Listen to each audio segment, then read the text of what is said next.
हम संसार में व्यवहार में किसी से मिलते हैं और उससे अगर हमारा सहज प्रेम या प्रीति या मन जुड़ जाए तो हम लोग सहज कह उठते हैं, भाई तेरे से कोई पुराना संबंध तो है हमारा। कोई व्यक्ति विशेष, चाहे वो सखा के रूप में आवे, चाहे वो गृहिणी के रूप में आवे, चाहे वो कोई नहीं तो कथा में बैठे हैं तो बगल में बैठा वाला व्यक्ति श्रोता है, वो कथा में ही मिले हैं, लेकिन उसके प्रति भी वो सहज एक संबंध जैसा अनुभव होता है, तो हम सहज कह उठते हैं कि हमारा कहीं पूर्व का संबंध तो नहीं। तो ठाकुर जी के प्रति भी जब आपका यह स्नेह प्रेम बढ़ता है ना, तो वहां भी इस बात को लागू कीजिए। आप कोई तो थे ठाकुर जी के समय पर।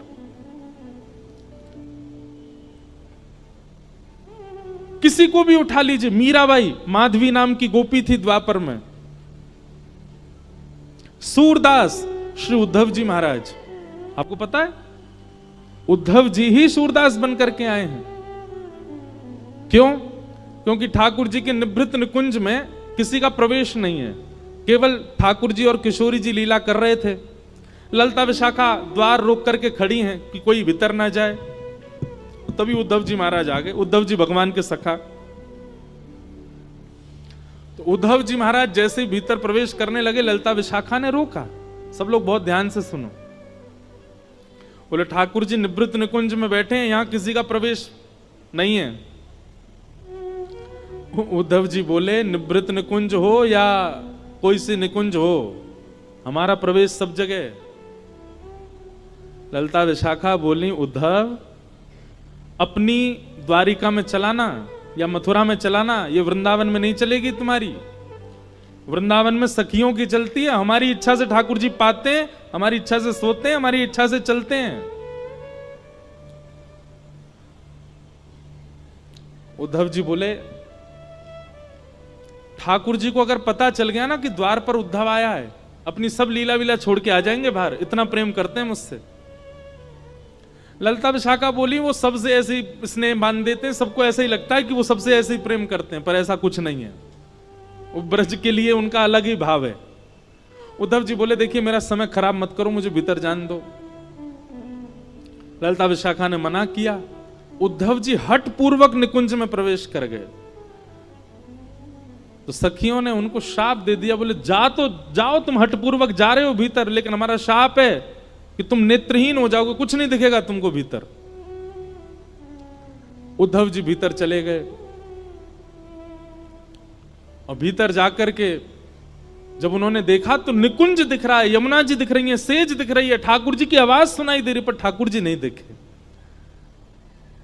तो उद्धव जी महाराज ठाकुर जी क्या, मुझे आप दिख क्यों नहीं रहे हो? बोले उद्धव ये सखियां सामान्य गोपियां नहीं है, ये गैया चराने वाली, गोबर थापने वाली, दूध निकालने वाली, इनको तुम सामान्य गोपी मत समझो। ये वेद की ऋचाएं हैं, ये दंडकारण्य मन के संत हैं, कितनी तपस्या करके गोपी बन करके आई हैं। और इनकी बात सत्य है, निवृत्त निकुंज में किसी का प्रवेश नहीं है इनकी आज्ञा के बिना, और तुम चले आए। ठाकुर जी मैं तो देखे ही नहीं पा रहा। बोले कोई बात नहीं, अब इसका लाभ कलयुग में तुमको जीवों को देना है, तुम ही सूरदास बन के आओगे। नेत्र नहीं होंगे, पर बिना नेत्र के भी मेरी उन लीलाओं का दर्शन करोगे जो नेत्र वाले भी नहीं कर पाए, और उन लीलाओं को लिख करके तुम पूरे जग को मेरे भाव से आस्वादित कराओगे।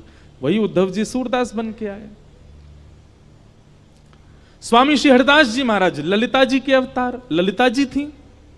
विशाखा जी हरिराम व्यास बन करके आए। हितरिवंश महाप्रभु पूर्व में वंशी हैं ठाकुर जी के।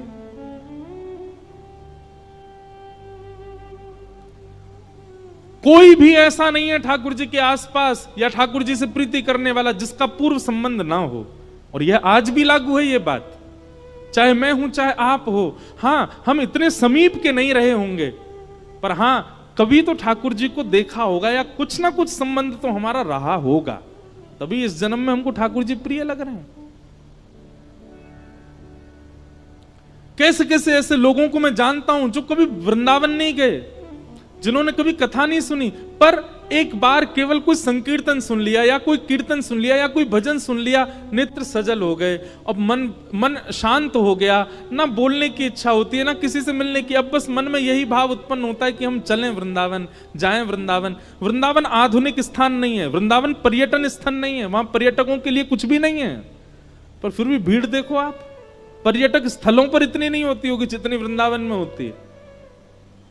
सब भाव से जाते हैं। इसका मतलब क्या है? ठाकुर जी से कोई तो संबंध है। श्रीमद् भागवत का प्राण धन श्री रास, जो अभी निकल करके गई शरद पूर्णिमा, वही प्रसंग है, पर हम ज्यादा विस्तार ना करके उसको भी सूक्ष्म में ही कहेंगे। भगवान पिता रात्रि शरदोत्फुल्ल मल्लिका विक्षरन्तुम मनश्चक्रे योगमायामुपाश्रित।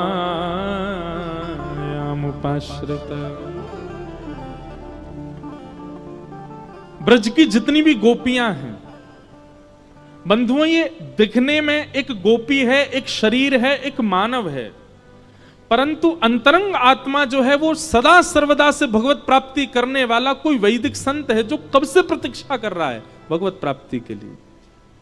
सतयुग, त्रेता, द्वापर, 3 युग जिन्होंने भगवत प्राप्ति के लिए व्यतीत कर दिए तप में, ठाकुर जी ने कृपा करके द्वापर में उनको गोपी बना करके प्रकट किया, ताकि उनको ठाकुर जी वह सुख दे सकें जो 3 युगों में उन्होंने तप करके नहीं भोगा है। ब्रज के गोपी भाव को समझना बहुत मुश्किल है। लोग बाग उसको सामान्य स्त्री पुरुष का प्रेम समझ लेते हैं और यहीं पर दोष उत्पन्न हो जाता है। जन्म जन्मांतर, कल्प कल्पांतरों से लगी हुई यह सब गोपियां, ये कोई ऋषि हैं पूर्व जन्म की, जो कितने जन्मों से तप कर रही हैं, तब जाकर के इनको सौभाग्य मिला कि ब्रज की गोपी बन करके आई।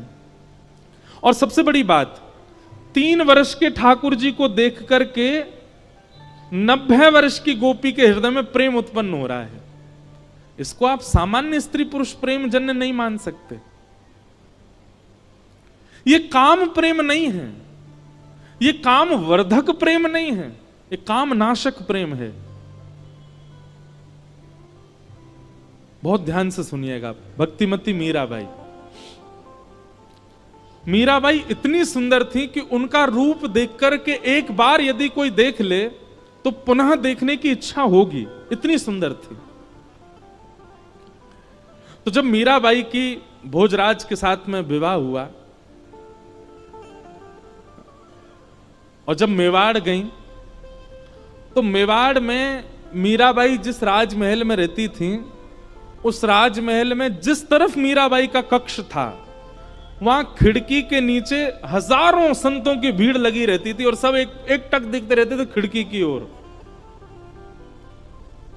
मीराबाई तो राजघराने की कन्या हैं, वो दर्शन देने की भावना से नहीं जाती थी, दर्शन करने की भावना से जाती, पर मर्यादा है इसलिए बाहर नहीं जाती थी, तो खिड़की खोल करके ऊपर से प्रणाम करती थी। और सब संत मीराबाई को देख करके नेत्रों से अश्रु बहाने लगते थे।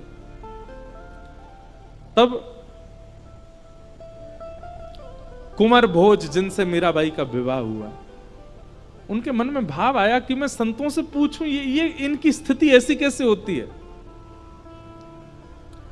तो वे गए और संतों से जाकर के पूछने लगे कि आप मीरा को क्यों देखते हो और मीरा को देखने से आप सबको क्या मिलता है। तब संतों ने प्रत्युत्तर देकर के कहा कि 5-5, 10-10 वर्ष तक भजन करने के बाद भी ठाकुर जी इतने प्रिय नहीं लगे जितनी प्रिय मीराबाई को एक बार देखने से लगने लगे। एक बार मीराबाई को देखने के बाद ठाकुर जी इतने प्रिय लग गए जितने प्रिय 10 वर्ष के भजन में भी नहीं लगे। इसलिए हम मीराबाई को देखते हैं। तो मीराबाई का स्वरूप सुंदर था, पर उनकी सुंदरता काम प्रकट नहीं करती थी, बल्कि दोष नाश करके भगवत प्रीति प्रकट करती थी। ऐसी सुंदर थी। और वास्तविक में सुंदरता वही है। एक बात हमें बताइए, किसी वस्तु विशेष को देख करके आपके मन में पाप प्रकट हो, वह वस्तु कितनी भी अच्छी हो, वह शुद्ध नहीं है। जिस वस्तु, व्यक्ति या फिर स्थान को देख करके आपके चित्त में पुण्य प्रकट हो, ठाकुर जी प्रकट हो, वो सुंदर है, वो श्रेष्ठ है। वो सौंदर्य कैसा, वो रूप कैसा, वो यौवन कैसा जिससे काम प्रकट हो। रूप तो वो जानो, सौंदर्य तो वो जानो, आकृति तो वो जानो जिसे देखने से वो ना दिखे ठाकुर जी दिखे, वो ना दिख करके ठाकुर जी के प्रति प्रेम बढ़े। ब्रज की गोपियों को ठाकुर जी प्रियतम दिखते हैं अपने, और ठाकुर जी को देखने से उनके विकार नष्ट होते हैं। इससे यह बात उनको सिद्ध हो जाती है कि सामान्य बालक नहीं है, साक्षात परमात्मा है, साक्षात परब्रह्म है। इसलिए भगवान के रास में आने वाली गोपियों की आयु आबाल वृद्ध बनेता, छोटी से छोटी बालिका और वृद्ध से वृद्ध मैया भी ठाकुर जी के संग रास में है।